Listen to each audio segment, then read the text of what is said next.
দেশটা কি ভাই মগের মূলক হয়ে গিয়েছে? বর্তমানে আপনি যে সময়ে আছেন আপনার কি তাই মনে হচ্ছে? অথবা আরো 5 বছর আগে থেকে, আরো 15 বছর আগে থেকে?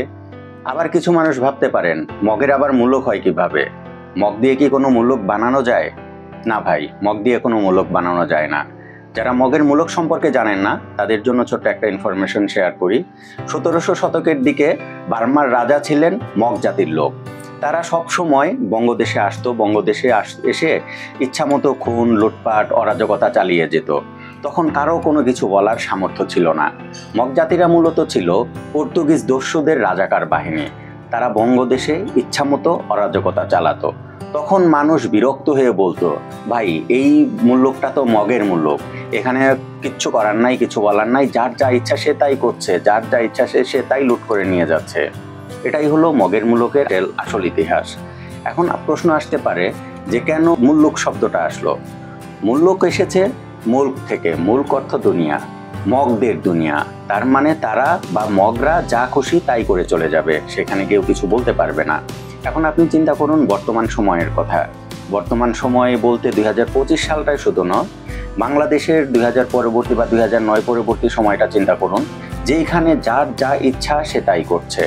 আপনি যদি একটু পত্রিকা বা টিভি চ্যানেলের নিউজ খুলে দেখেন তাহলে দেখবেন যে চাকরি প্রত্যাশী বা চাকরিজীবী যারা আছে, আউটসোর্সিং, তারা দেখবেন যে ইচ্ছামতো স্থায়ীকরণের জন্য রাস্তা অবরোধ করে, মন্ত্রণালয় ঘেরাও করে, তাদের প্রতিষ্ঠানের কাজ বন্ধ করে তারা আন্দোলন করছে। একবার ভাবুন তো, যারা অস্থায়ী হিসাবে নিয়োগ পেয়েছে তারা কি হিসাবে চাকরিতে জয়েন করেছে? অস্থায়ী জেনেই তো জয়েন করেছে, কিন্তু আজকে তাদের স্থায়ীকরণ করতে হবে। ব্যাপারটা হাস্যকর নয়? ব্যাপারটা কি মগের মূল্যকের মতো নয়? কারণ দেখুন, তারা কিন্তু চাকরিতে জয়েন করেছে সেইভাবেই যে তাদের স্থায়ী করা হবে না, তারা কন্ট্রাকচুয়াল হিসাবে থাকবে, কাজ করবে, স্যালারি নিবে।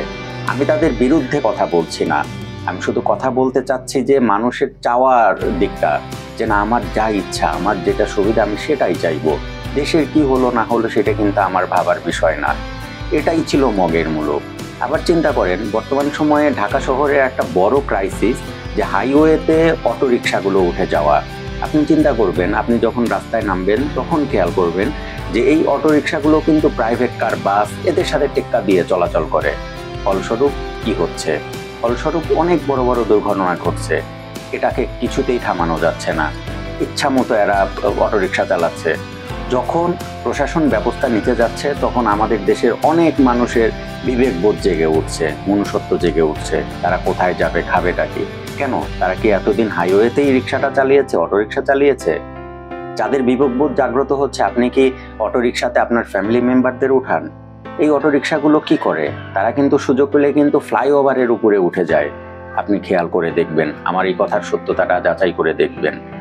বাংলাদেশ কিন্তু আসলেই বর্তমানে মগের মূলকের দেশে চলছে, যেখানে যার যা ইচ্ছা সে তাই করছে, অফিস আদালতে যে যাচ্ছে না সে কাজ করছে না, যেখানে যে দুর্নীতি করার সুযোগ পাচ্ছে সেভাবেই সে দুর্নীতি করছে।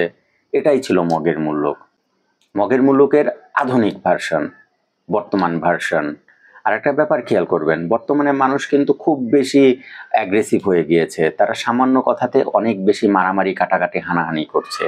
দেখা যাচ্ছে যে ছোট একটু ঘটনা, সেখানে তারা চাইলেই কথা বলে কিন্তু সমাধান করে ফেলতে পারত, কিন্তু তারা সবাই চায় যে পাওয়ার দেখাতে, ক্ষমতা দেখাতে, কেউ একটু নত হতে চায় না। ফলস্বরূপ কি হয়? হাঙ্গামা হয়, কিছু প্রাণ যায়। কি হয় শেষে? শেষে পারভেজের মতো কিছু মানুষের জীবন দিতে হয়, একদম বিনা কারণে, বিনা দোষে, যেখানে হাসা যাবে না। ঢাকা ইউনিভার্সিটির একটা নিউজ আপনাদের মনে আছে, তোফাজ্জলের কথা। তার দোষ কি ছিল? সে খাবার খেতে চেয়েছিল।